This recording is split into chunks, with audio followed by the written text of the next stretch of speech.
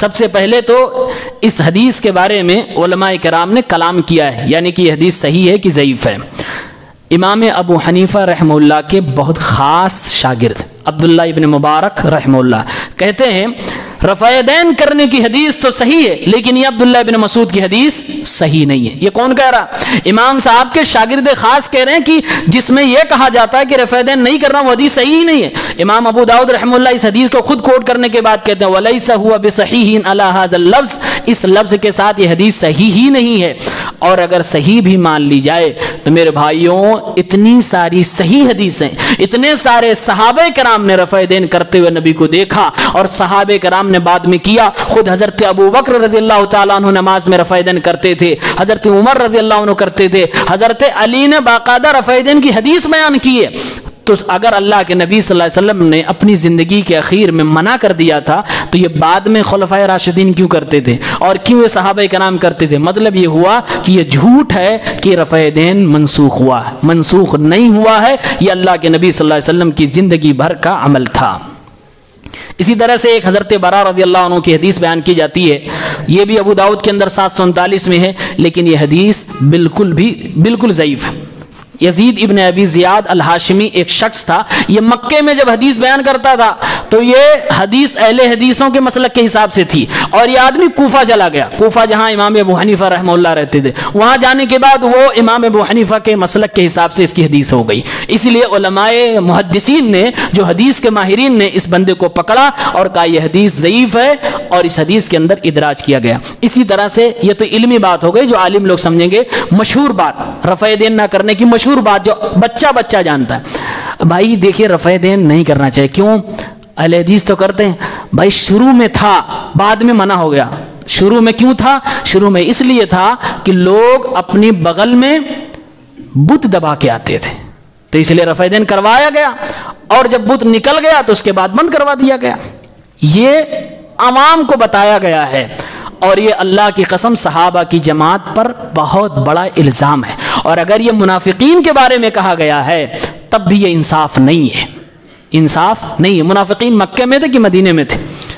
مدینہ میں تھے، اور مدینے میں جماعت فرض ہوئی ہے، اور بت مکے میں تھے، یعنی جس جگہ منافقین تھے وہاں بت نہیں تھا، جہاں بت تھے وہاں منافقین نہیں تھے، لہذا بت اور منافق کو آپ نے جوڑا کیسے؟